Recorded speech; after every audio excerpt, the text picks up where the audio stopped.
going to kind of skip over some or go fast. If I'm going too fast, slow me down, because I want to be respectful of your time. But this was a trip that, I collected lots of media and lots of data, and there was a lot of things that happened. It was a very, very active, rich trip. So a bunch of stories came out of it.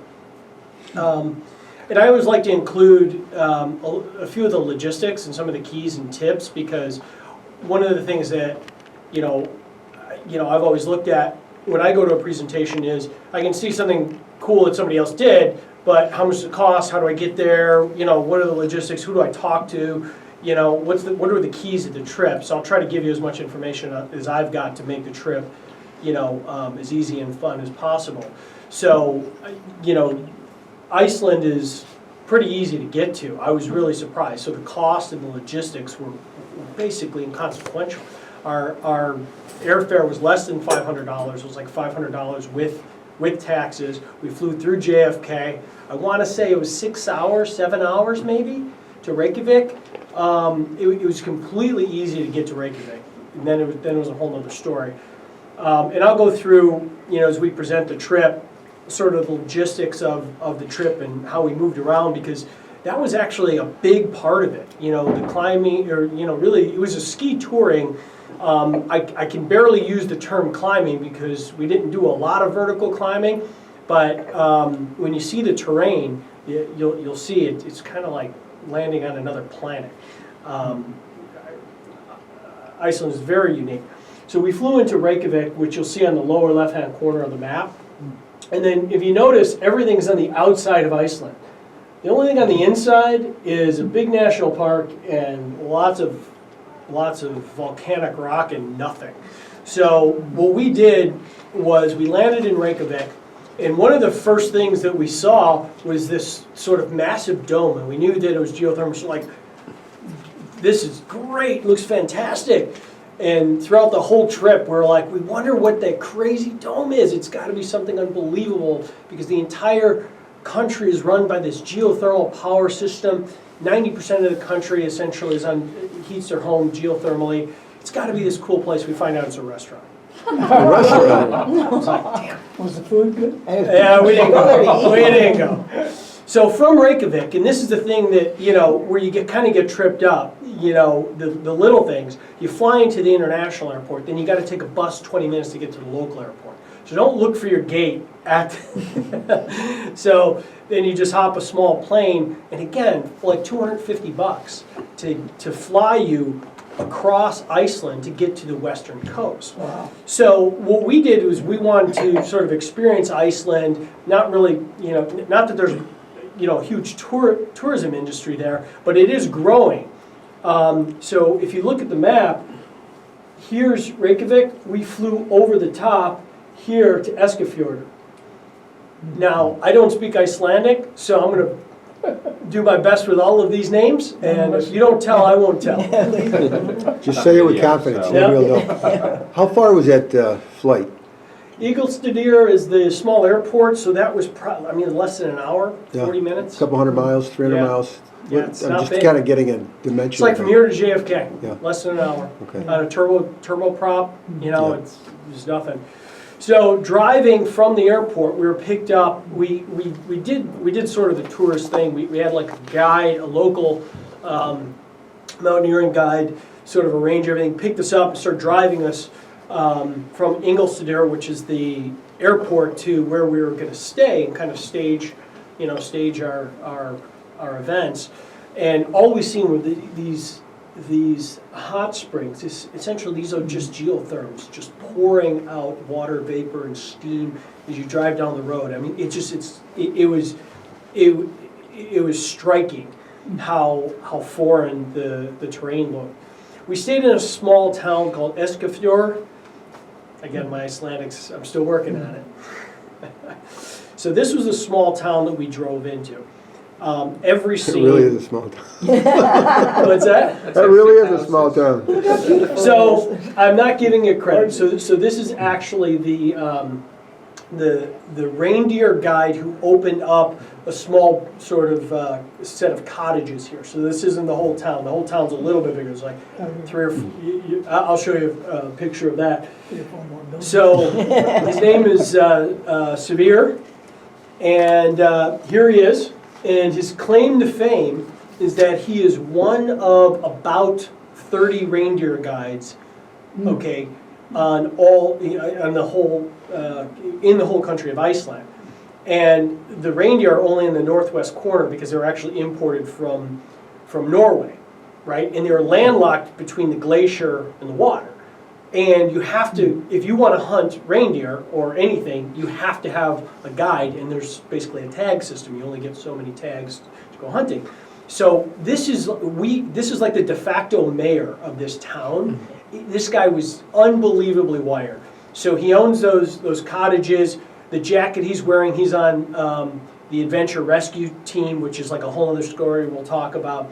And so, because he's got the town so wired, he got them to lend him, for his business, the local museum. So our dining hall for the trip was the museum. And him and his wife would cook for us, as we get ready for these adventures in this museum. And it's authentic Icelandic fishing gear. I mean, this is like, I don't know how else to say it other than the fact that nobody's touched this stuff in probably 50 years, let alone, in the 1800s when this place was rebuilt apparently for the fire. So this is day one, is we're just getting set up. So this is sort of the, we're setting the table. So the guide came in, he was an Icelandic guide, and then Severe. He said, the first thing we're going to do before we do anything in Iceland, we have to learn something about Iceland. So he poured us some pretty wicked vodka and served us fermented shark. Now, shark is poisonous, so what they did was, whoever figured this out, figured out that you can bury shark for, 3 months or something like that. It'll ferment, and it's okay to eat. So day one, we're drinking vodka the night, we haven't done anything yet, and we're drinking vodka and eating fermented shark. It was just unbelievable from the start. And this is the view of the town that we drove into, and this was just kitty corner from the cottages that I just showed you. So we woke up in the morning, first morning there, just got our gear unpacked. You know how it is. You go on a trip, first day is always, you have no idea how it's going to roll. You don't have breakfast. So I walked out, stretched my arms, and this is what I saw. And it was just, everything was just stunning. It was striking. So to sort of depict, kind of the climbing and the skiing, sort of the adventure pieces here, I'll give you kind of a top-down view, and I'm giving you a composite of a couple days of climbing. This is actually day 2. It was probably, just an incredible, one of the more incredible days. So we'll use this to sort of orient ourselves. This is, I'm going to give you actually an interactive view of this, if it'll let me. At relive.cc. Yeah, so what we're looking at here is the actual route that we climbed. Cool. And when you look at the small village that we were at, that's down here. So this little point is actually where those cottages were. So from the cottages, we could see pretty much most of the things that we were climbing. And so we had good orientation. So the night before, we could actually lay eyes on what our target was. So this geography was snow covered when we were there in April. And I think the one thing that was really interesting to me about Iceland, and you'll see this is we kind of, work our way through, the climbs, is that there's a lot of flat plateaus there, and that's because most of the mountains are volcanic and very old. So it kind of spews up these, it kind of bubbles up this volcanic rock and it just kind of levels out. So, I mean, it was made for ski touring and ski mountaineering. I mean, this was, I mean, it's a dream. All you need is good snow. Dun, dun, dun, dun. Right. So, let me go back to the... What's the latitude comparable to? You know, it's not much farther north than Montreal. Really? Yeah, yeah. 'Cause it looks like it's mostly tundra, right? It was really windy, so it blew a lot. It blows a lot of the snow, you know, off of the flat areas. And honestly, you know, I don't want to say it was mild because it was the weather was brutal, but there wasn't a lot of snow when we were there. Now they said it was a low snow year, so you never know. You know, I mean, you never know. You visit a place and it's. Would Montreal be like 48 or 50? It's a great question. Yeah, I don't know. I don't know. I do have. I'll pop a map up in a second, but.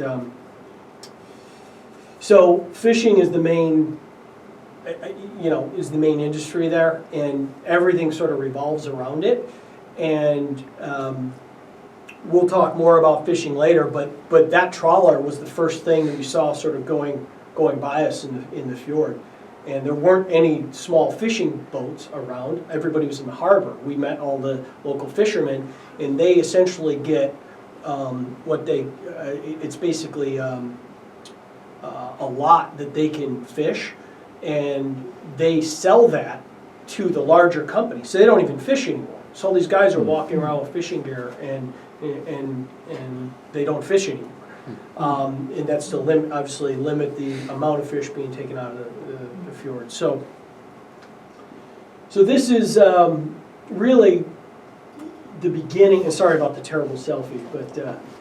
That's good. But as we were heading up the mountain, right, there was one thing in Iceland that was constant, and you can see it from this spindrift. And as you get closer, I mean, it just gets more and more violent. I mean, the wind. I have never experienced wind like that in a place. It was pretty crazy. Just some of the stats.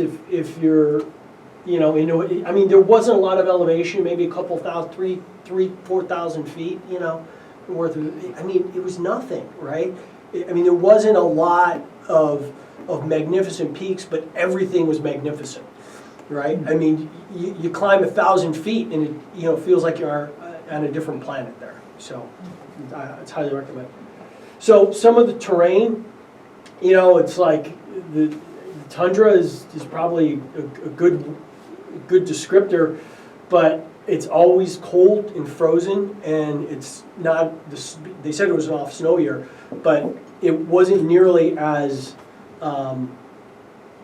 deep or consistent as you would think. It's not Banff. Like, you don't go to Iceland, the western part of Iceland. Now on the eastern side, in the Trolls, they say it's more resort-esque. More like BC. You'll get some more powder.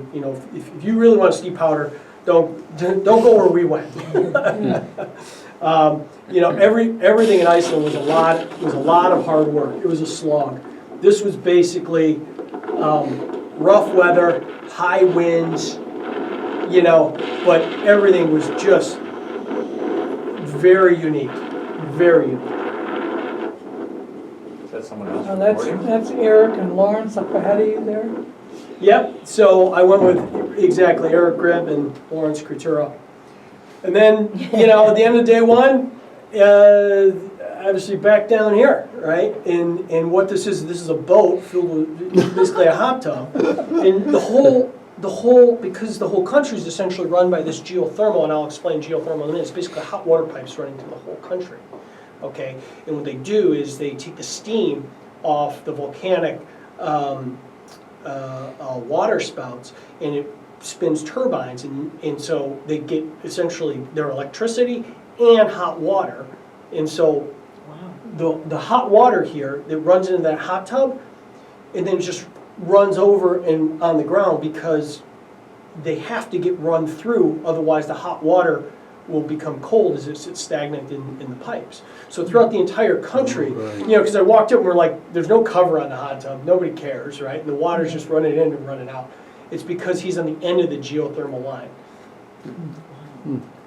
So again, kind of that night, dinner was awesome. And then we set out for our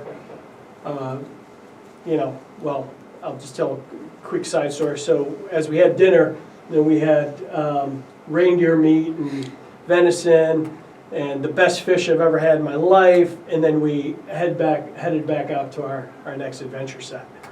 And this, as you can see from where we were, this shot is literally outside of our cottage. And this is where we were climbing. So some of those photos that you saw Did you were go- shot against Did us. you go around the water to get over there, or did you? go- Yeah, we had to drive around the fjord. Okay. The storms at night were just brutal. I mean, just brutal. I couldn't believe that those little houses, those little cottages, just withstood it. Couldn't believe it. And then some nights were awesome. We found, the Northern Lights, and it was just, Oh, it's gorgeous. it was unbelievable to see the Northern Lights.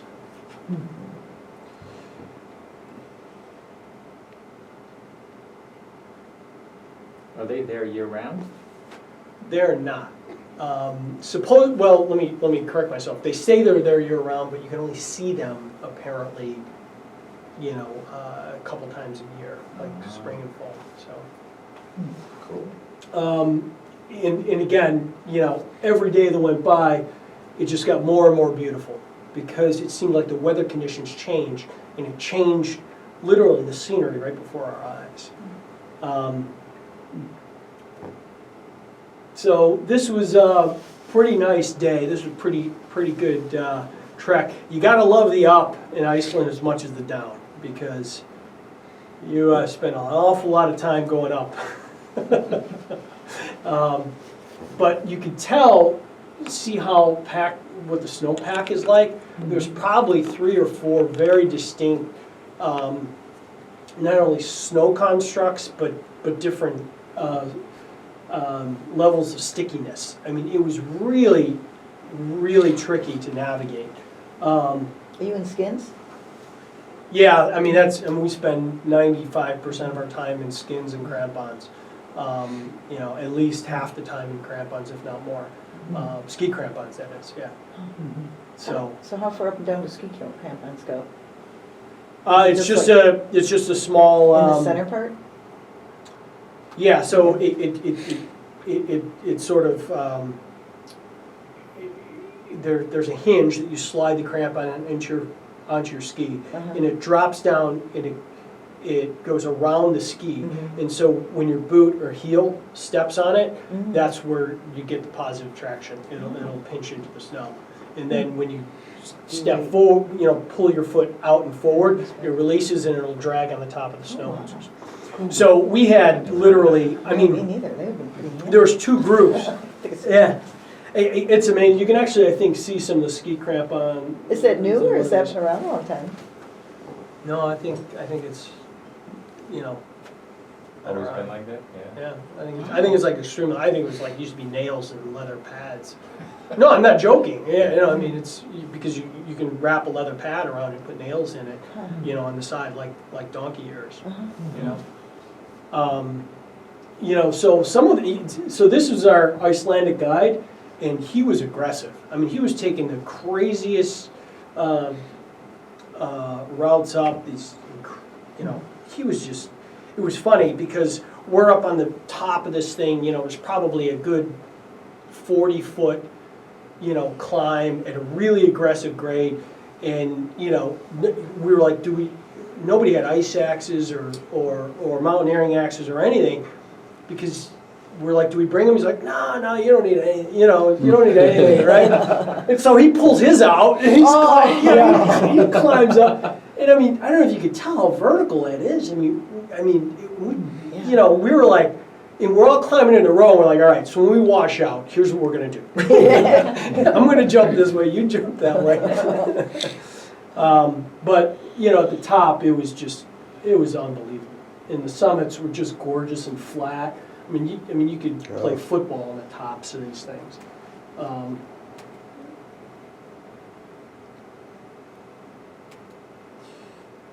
cool.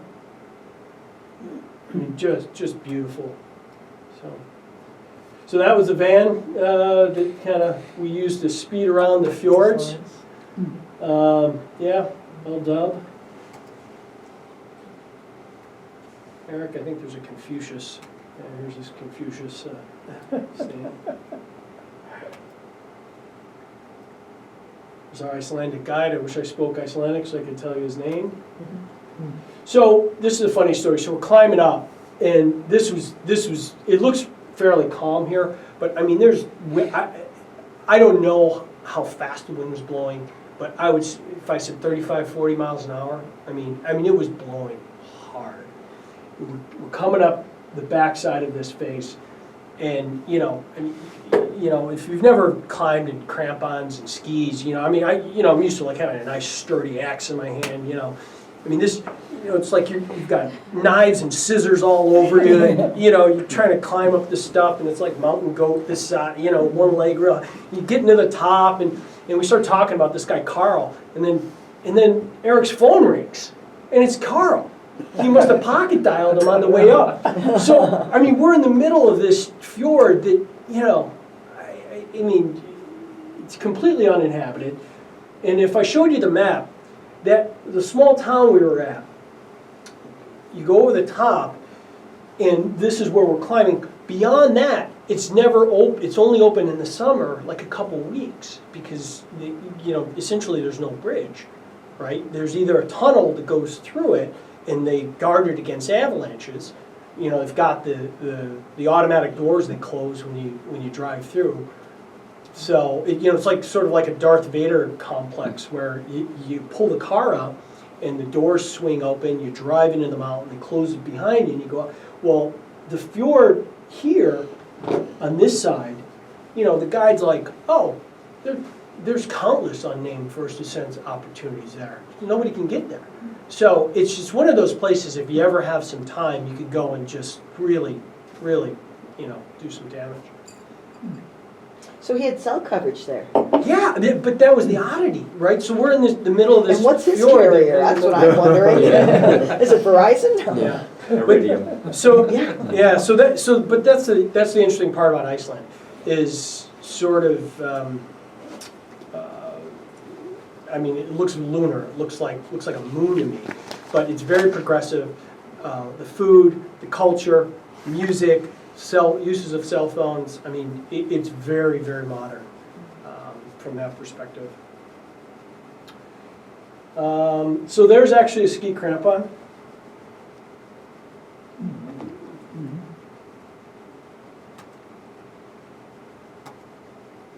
So this was a great day. So what we did was we wound up skinning up and around. This doesn't look like much of an incline. This is actually a pretty good drop. This is probably, it's maybe a 50-foot drop. So we actually came out and around here, up, kind of tooled around here, and then we climbed this wall here when you saw us going vertical. So that's when we climbed up. And then if you remember the map, we went down, did a loop around the other side, climbed back up this side, and then we skied down this face. And this was probably one of the more fun faces to take because there was, enough snow. We had just timed it right with the sun, so it was nice and fast. Really nice. Is there a big concern about the avalanches then? Like during the day, do you have to get off by a certain time, or? Yeah. So we did actually. You go on some places, some trips, and you're like, you put your Avid beacon on, and you're like, this is a waste of time, And here it was like kind of in the middle, right? You're like, I could see this being pretty sketchy because there was so much wind, and the conditions would change so dramatically from day to day. It'd be almost rain, snow, so you can never trust the crust. So it, wouldn't be a powder avalanche, something, you'd see in, out west, but you just felt like at any point in time the crust could crack and slide. You just don't know what's under there. So I'm more worried about hitting rocks and stuff on a sliding plate, as opposed to, being buried under,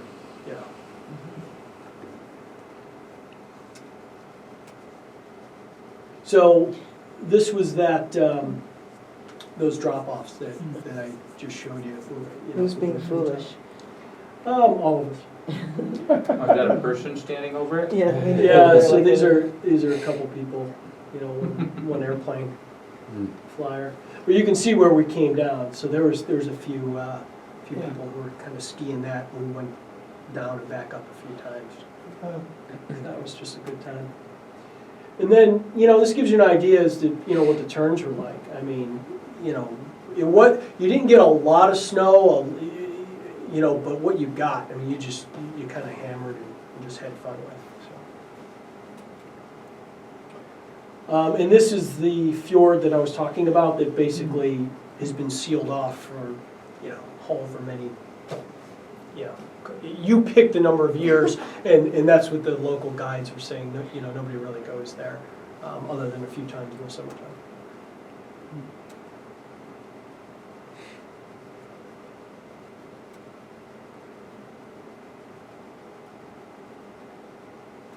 So this is just a quick video that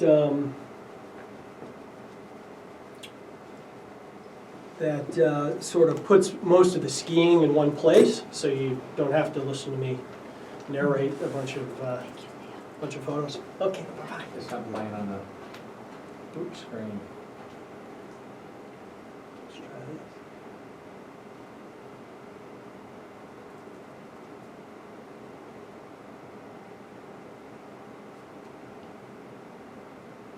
Oh, the drop-offs, I'm pretty sure. I'm gonna kind of skip over some or go fast. If I'm going too fast, slow me down, because I want to be respectful of your time. But this was a trip that I collected lots of media and lots of data, and there was a lot of things that happened. It was a very, very active, rich trip. So a bunch of stories came out of it. And I always like to include a few of the logistics and some of the keys and tips, because one of the things that I've always looked at when I go to a presentation is I can see something cool that somebody else did, but how much does it cost? How do I get there? What are the logistics? Who do I talk to? What are the keys of the trip? So I'll try to give you as much information as I've got to make the trip, as easy and fun as possible. So, Iceland is pretty easy to get to. I was really surprised. So the cost and the logistics were basically inconsequential. Our airfare was less than $500. It was like $500 with taxes. We flew through JFK. I want to say it was 6 hours, 7 hours maybe to Reykjavik. It was completely easy to get to Reykjavik. And then it was a whole other story. And I'll go through, as we present the trip, sort of the logistics of the trip and how we moved around, because that was actually a big part of it. The climbing, or really, it was a ski touring.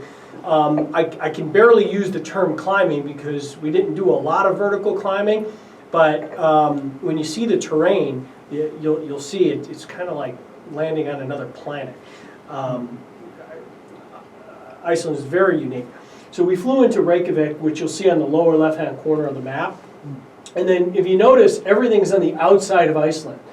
The only thing on the inside is a big national park and lots of volcanic rock and nothing. So what we did was we landed in Reykjavik, and one of the first things that we saw was this sort of massive dome, and we knew that it was geothermal. So like, this is great, looks fantastic. And throughout the whole trip, we're like, we wonder what that crazy dome is. It's got to be something unbelievable, because the entire country is run by this geothermal power system. 90% of the country essentially heats their home geothermally. It's got to be this cool place. We find out it's a restaurant. A restaurant? I was like, damn. Was the food good? Yeah, we didn't go. We didn't go. So from Reykjavik, and this is the thing that, you know, where you kind of get tripped up, you know, the little things. You fly into the international airport, then you got to take a bus 20 minutes to get to the local airport. So don't look for your gate at, so then you just hop a small plane, and again, for like $250 to fly you across Iceland to get to the western coast. Wow. So what we did was we wanted to sort of experience Iceland, not really, you know, not that there's, you know, a huge tourism industry there, but it is growing.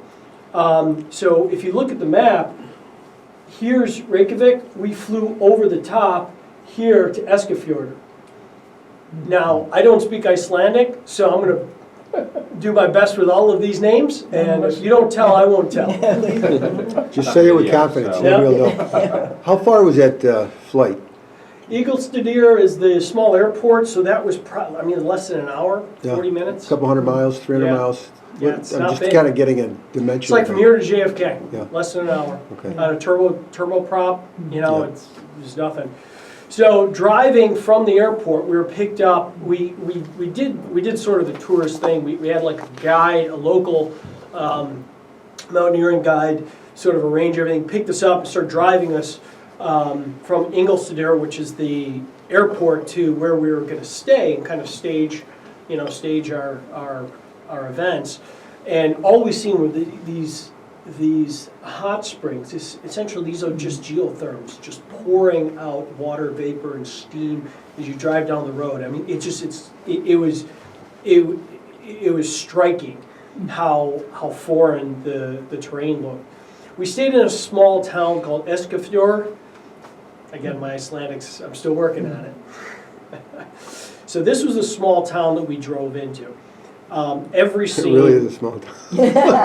What's that? That's That like really 6 is a small houses. town. So I'm not giving it credit. So this is actually the reindeer guide who opened up a small sort of set of cottages here. So this isn't the whole town. The whole town's a little bit. It's actually more effective than a track, like a tank track. Anybody notice anything strange about this picture? Had a small injury. Remember I told you about the sticky snow? Is that you? That's Eric. Oh. So he took a bit of a fall, but he's all right now. So, you know, the rescue center expanded. You know, I mean, they've got the best toys, the best gears you could ever imagine. They've got walls of radios and all sorts of fun stuff. But all that fun stuff is there because avalanches that essentially wipe out not only sort of the fun zones, but towns. So this is the avalanche wall right behind, you know, literally about a click or two away from that rescue center where we're at, where it literally destroyed the town. I mean, basically killed untold numbers of people. It was a horrible, horrible accident, and it happened like twice, right? I mean, the history was just terrible. So avalanches are a big issue in certain spots. So what we did was we had flown there, and then we turned around, and after we kind of did our trip,